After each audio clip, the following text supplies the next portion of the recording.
마술 같다라는 표현을 하실 때가 있어요. 대체 내 몸에 무슨 짓을 한 거냐. 안녕하세요. 슬기로운 양한방 nhập진, 암을 향한 치료, 나를 위한 치료, 실천한방병원 문상현 원장입니다. 오늘도 지난번에 이어서 직원분들의 궁금증을 해소해주는 시간을 갖도록 하겠습니다. 근데 여성암 환자분들 중에서 유방암이나 자궁 내막암 치료 후에 호르몬 치료를 꼭 받아야 할까요? 유방암이나 자궁암 같은 경우에 호르몬의 영향을 받는 경우가 있어요. 정확히는 프로게스테론과 에스트로겐, 그 호르몬이 암세포를 더 크게 활발하게 만들어주기 때문에 그것들이 전이재발 관리에서 무척 중요한 역할을 하죠. 그래서 호르몬 억제제를 쓰는 경우가 있습니다.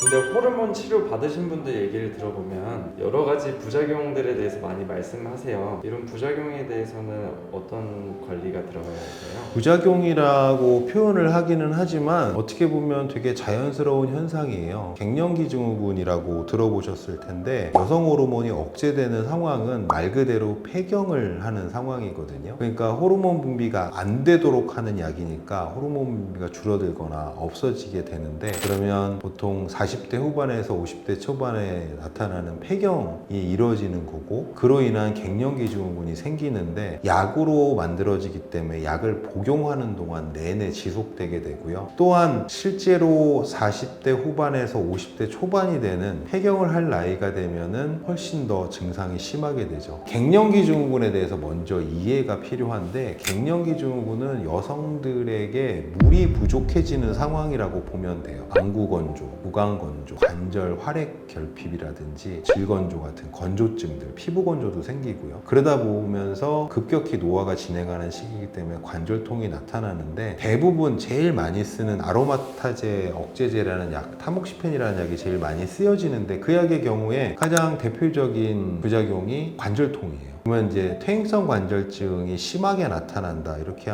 이해하면 좋을 텐데요. 아침에 일어나면 온몸에 마디가 아픕니다. 특히 손가락이 쥐어질 정도로 아픈 경우가 많고요. 그 다음에 상열감이라든지 땀 조절 장애, 그 다음에 수면 장애, 이런 것들이 많이 나타나죠. 그러니까 어떻게 보면은 심각한 질병 상태라기보다는 일상생활에 장애가 많이 생기는, 무척 많이 불편해서 삶의 질을 떨어뜨리고, 그것들이 약으로 해서 생기기 때문에 우울감이 동반되는 그런 경우들을 많이 보입니다.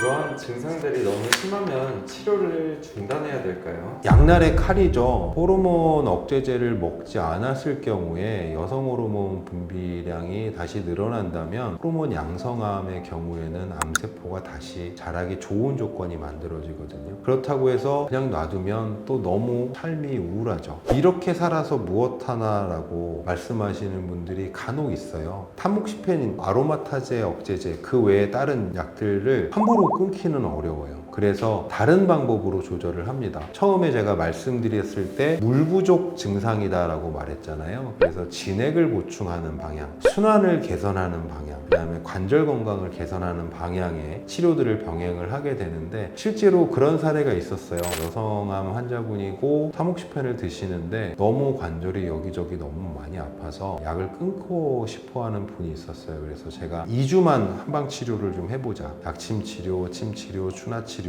그 다음에 한약 치료를 통해서 증상이 좀 조절이 되면 그렇게 유지하면서 살면 되지 않겠냐. 그래서 2주 정도 치료하면서 불편함이 많이 사라지니까 그러면은 그냥 병행하면서 살아도 되겠다, 그렇게 해서 살고 계신 분들이 있고요. 그럼 구체적으로 어떻게 치료가 진행되나요?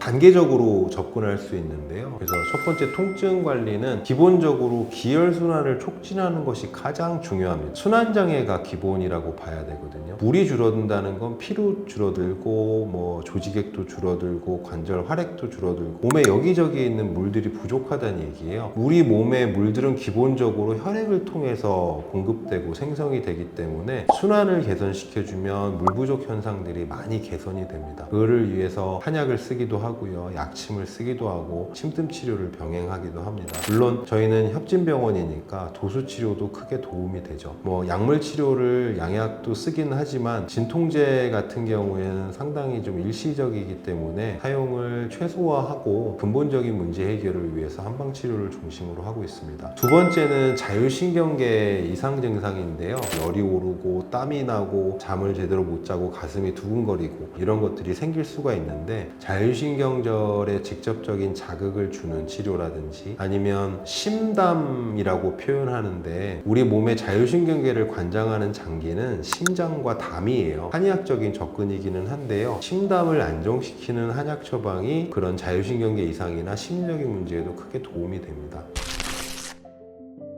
이렇게 부작용 관리가 들어가면서 나머지 호르몬 치료도 계속 잘 버텨내신 분들도 계실까요? 아무래도 유방암 발병률이 40대 이상이 높기 때문에 유방암 환자분들이 40, 50대 분들이 많아요. 안 그래도 관절이 안 좋아지고 대표적인 질환이 있죠. 오십견. 근데 수술하고 항암을 하고 방사선을 하면서 사실 어깨 상태는 더 안 좋아지는 경우가 많아요. 방사선의 조사 부위도 어깨를 포함하는 경우가 많고, 그러다 보니 오십견이 생기는 경우가 많은데, 거기에 호르몬 억제제까지 쓰면서 관절 상태가 더 나빠지기 때문에 정말 옷도 못 갈아입고 밥을 먹기도 힘들 정도로 어깨가 아픈 분이 있으셨거든요. 그렇다고 해서 다른 치료를 적극적으로 하기도 어려운 상황이에요. 그래서 도수 치료와 추나 치료 그리고 약침 치료를 통해서 조금씩 나아지게 되고, 그러면서 일상생활이 가능해지고, 항상 우울하고 인상 쓰시던 분이었는데 점점점 표정이 밝아지면서 다른 치료들도 더 잘 받게 되고, 그러면서 즐겁게 퇴원하신 분이 생각이 납니다.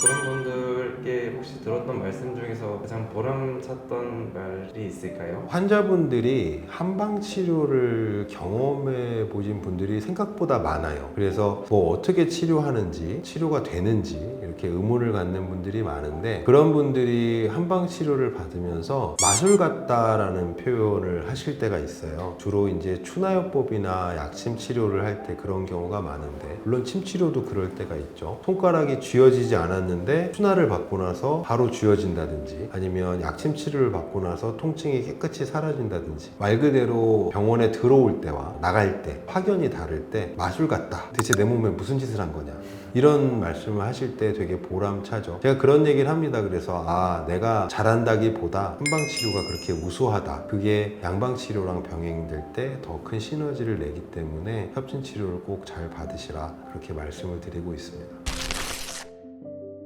아무래도 선택은 본인의 몫이기는 하지만, 저는 불안, 긴장 속에서 사는 것보다는 좀 더 슬기롭게 문제를 해결해 가면서, 분명히 항암방 협진을 통해서 증상 개선 유지가 가능한 질환이라고 보고 있거든요. 그런 부분들 잊지 마시고 꼭 치료를 열심히 받으시면 받으실수록 몸도 편하고 마음도 편하게 계실 수 있다는 걸 잊지 않으셨으면 좋겠습니다.